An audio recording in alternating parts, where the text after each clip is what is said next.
ഇതുമായി ബന്ധപ്പെട്ട ക്രമക്കേടുകൾ അന്വേഷിക്കണം. വ്യാജരേഖ ചമച്ചതിന് ഇവർക്കെതിരെ നിയമപരമായി കേസെടുക്കണം. ഞങ്ങൾ DGPക്ക് നൽകും, ഇലക്ഷൻ കമ്മീഷന് നൽകും, കളക്ടറെ കാണും. ഇതുമായി ബന്ധപ്പെട്ട നിലവിലുള്ള എല്ലാ സംവിധാനങ്ങളെയും ഞങ്ങൾ കാണുമെന്നുള്ളതാണ് സൂചിപ്പിക്കാനുള്ളത്. നമസ്കാരം, ചാനൽ 10 വാർത്തകളിലേക്ക് സ്വാഗതം.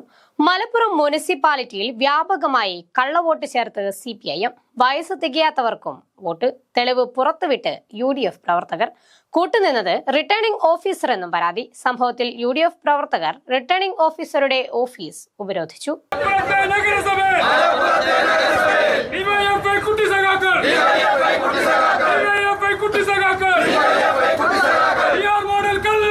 രാജ്യത്താകെ BJPയുടെ വ്യാജ വോട്ട് വിവാദം കത്തിനിൽക്കുന്നതിനിടെ മലപ്പുറം മുനിസിപ്പാലിറ്റിയിൽ CPM വക വ്യാപകമായി കള്ളവോട്ട് ചേർക്കൽ. വേണ്ട പ്രായപരിധിയാകാത്തവരെ തെറ്റായ വിവരം നൽകി വോട്ട് ചേർത്തുവെന്നാണ് UDF പരാതി. DYFI നേതാക്കളുടെ നേതൃത്വത്തിലാണ് ക്രമക്കേട് നടന്നതെന്നും റിട്ടേണിംഗ് ഓഫീസർ ഇതിന് കൂട്ടുനിന്നുവെന്നും UDF ആരോപിച്ചു. ശേഷം ജനിച്ചവർക്ക് വോട്ടുണ്ടായത് എന്ന് പറയാനും അത് തെളിയിക്കാനുള്ള ഉത്തരവാദിത്തം ഇവിടുത്തെ ഉദ്യോഗസ്ഥർക്കുണ്ട്. വളരെ വ്യക്തമായി ഞങ്ങൾ പറയുന്നു, ഇത് കൃത്യമായ നെക്സസ് ആണ്. ഇവിടെയുള്ള DYFIയുടെ ചില നേതാക്കന്മാരും CPMന്റെ തിരുവനന്തപുരം ജില്ലയിലെ പ്രധാനപ്പെട്ട പാർട്ടി ചുമതല വഹിച്ചിരുന്ന ഒരു വ്യക്തി ഈ മുനിസിപ്പാലിറ്റിയിൽ സൂപ്രണ്ടായി ചുമതല ഏറ്റെടുത്തതിനു ശേഷം അവർ തമ്മിലുള്ള ഒരു നെക്സസ് ആണ് ഈ പ്രവർത്തനങ്ങളുമായി മുന്നോട്ട് പോകുന്നത്.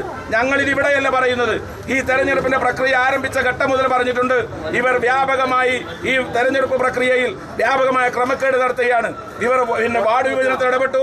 വാർഡ് വിഭജനവുമായി ബന്ധപ്പെട്ട് നിലവിൽ ഒന്നിലധികം കേസ് ഇപ്പോൾ കേരള ഹൈക്കോടതിയിലുണ്ട്. കേരള ഹൈക്കോടതി പ്രാഥമികമായി തന്നെ ഒബ്സർവ് ചെയ്ത സമയത്ത് അതിനകത്ത് മെറിറ്റ് ഉണ്ടെന്ന് കണ്ട് അടുത്ത ദിവസത്തേക്ക് അതുമായി ബന്ധപ്പെട്ട പ്രോസസ്സിലേക്ക് മാറ്റിവെച്ചിരിക്കുകയാണ്. വാർഡ് വിഭജനത്തിൽ ഇവർ ഈ രീതിയിലെത്തി. ഈ കുട്ടികൾ സമീപ പ്രദേശത്തുള്ള ആളുകളാണ്, പത്രപ്രവർത്തകർ ഉൾപ്പെടെയുള്ളവർ. അവരോട് ചോദിക്കണം, ഇവർ അറിഞ്ഞാണോ ഈ ഡോക്യുമെന്റ്? ഇവരിവിടെ വന്നതാണ്. ഈ കുട്ടികളിവിടെ ഹിയറിംഗിന് വന്ന ആളുകളാണ്. അവർക്കറിയില്ല അവരുടെ ഡേറ്റ് ഓഫ് ബർത്ത് എന്നാണ് എന്നുള്ളത്. മാത്രമല്ല, ഇവിടെ കാണുന്നൊരു സ്ഥിതി, സാധാരണ വോട്ട് ചേർക്കാൻ വരുന്നവരാണ് ഡീറ്റെയിൽ കൊണ്ടുവരിക. ഈ 3 വാർഡിലേത് ഇവർ 3 പേരും കാവൽ നിൽക്കുകയാണ്. ഫയൽ തുറക്കുക, ഡോക്യുമെന്റ് കൊടുക്കുക. എല്ലാ വാർഡിലെ ആളുകളുടെയും ഡോക്യുമെന്റ് ഇവരുടെ കയ്യിൽ എങ്ങനെ എത്തി? ഞങ്ങളുടെ ചോദ്യം അതാണ്. ഈ 3 ആളുകൾ ഈ ക്യാബിനിൽ നിന്ന് പോയിട്ടില്ല. തെരഞ്ഞെടുപ്പിന്റെ പ്രക്രിയ തുടങ്ങിയത് മുതൽ അവരുടെ ഫയലിൽ ഇല്ലാത്ത രേഖകളില്ല. ഇവരുടെ ഫയൽ ഉൾപ്പെടെയുള്ളത് പരിശോധിക്കണം. ഇവരുടെ വ്യാപകമായിട്ടുള്ള ഇതുമായി ബന്ധപ്പെട്ട ക്രമക്കേടുകൾ അന്വേഷിക്കണം. വ്യാജരേഖ ചമച്ചതിന് ഇവർക്കെതിരെ നിയമപരമായി കേസെടുക്കണം. ഞങ്ങൾ DGPക്ക് നൽകും, ഇലക്ഷൻ കമ്മീഷന് നൽകും, കളക്ടറെ കാണും. ഇതുമായി ബന്ധപ്പെട്ട നിലവിലുള്ള എല്ലാ സംവിധാനങ്ങളെയും ഞങ്ങൾ കാണുമെന്നുള്ളതാണ് സൂചിപ്പിക്കാനുള്ളത്. വോട്ടർ പട്ടികയിൽ പേര് ചേർത്ത പുതിയ 8 വോട്ടർമാർക്ക് തെരഞ്ഞെടുപ്പ് കമ്മീഷൻ നിഷ്കർഷിച്ച പ്രായപരിധിയായിട്ടില്ല എന്ന് തെളിയിക്കുന്ന രേഖകളും UDF പുറത്തുവിട്ടു. നഗരസഭയിലെ വാർഡ് 4 കള്ളാടിമുക്ക്, 31 ഇത്തിൽപ്പറമ്പ്, 32 മുതുവത്തുപറമ്പ് എന്നീ വാർഡുകളിൽ നിന്ന് പുതുതായി ചേർത്ത വോട്ടുകളാണ് കള്ളവോട്ടുകളെന്ന് തെളിയിക്കപ്പെട്ടിരിക്കുന്നത്. Angel Jiju, Farisa Safa P, Muhammad Nihalam, KP Fathima Hiba, T Muhammad Sinan, C Athul Krishna, Muhammad Rafsal, CH Fathima Nasrin എന്നിവർക്ക് വോട്ടർ പട്ടികയിൽ പേര് ചേർക്കേണ്ട പ്രായപരിധിയായിട്ടില്ല. 2007 ജനുവരി 1 അതിന് മുൻപോ ജനിച്ചവർക്കാണ് വോട്ടർ പട്ടികയിൽ പേര് ചേർക്കാനുള്ള അവസരം. എന്നാൽ ഈ ലിസ്റ്റിലുള്ളവരെല്ലാം 2007 ജനുവരിക്ക് ശേഷം ജനിച്ചവരാണ്. 2007 4-ാം മാസവും 5-ാം മാസവും അതിനുശേഷവുമെല്ലാം ജനിച്ചവരുമാണ് ഈ 8 പേരും. ഇവർ അറിഞ്ഞുകൊണ്ടാണോ ഇത്തരം വ്യാജ വോട്ടുകൾ ചേർത്തതെന്ന് അന്വേഷിക്കണമെന്നും കുറ്റക്കാർക്കെതിരെ നടപടിയെടുക്കണമെന്നും UDF ആവശ്യപ്പെട്ടു.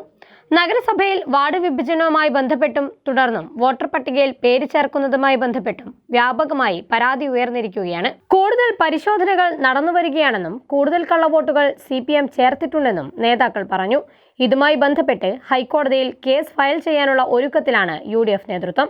സംഭവത്തിന്റെ അടിസ്ഥാനത്തിൽ കള്ളവോട്ട് ചേർത്തിട്ടുണ്ടെന്ന് തെളിയിക്കപ്പെട്ടതോടെ CPM DYFI നേതാക്കൾക്ക് കൂട്ടുനിന്നെന്ന ആരോപണം ഉയർന്ന റിട്ടേണിംഗ് ഓഫീസറായ എഞ്ചിനീയറിംഗ് വിഭാഗം സൂപ്രണ്ട് ഷിബു അഹമ്മദിനെതിരെയും കനത്ത പ്രതിഷേധം ഉയരുകയാണ്. UDF പ്രവർത്തകരുടെയും കൗൺസിലർമാരുടെയും നേതൃത്വത്തിൽ റിട്ടേണിംഗ് ഓഫീസറായ സൂപ്രണ്ടിനെ ഉപരോധിച്ചു. കള്ളവോട്ട് ചേർത്ത DYFI നേതാക്കളെയും കൂട്ടുനിന്ന ഉദ്യോഗസ്ഥരെയും അറസ്റ്റ് ചെയ്യണമെന്നാവശ്യപ്പെട്ട് UDF നടത്തിയ പ്രതിഷേധം നഗരസഭാ ചെയർമാൻ മുജീബ് കാടേരി ഉദ്ഘാടനം ചെയ്തു. PC വേലായുധൻകുട്ടി, PK ബാവ, PK സക്കീർ ഹുസൈൻ, സുബൈർ മൂഴിക്കൽ, PM ജാഫർ, സുഹേൽ സാദു തുടങ്ങിയവർ നേതൃത്വം നൽകി. ചാനൽ 10 മലപ്പുറം.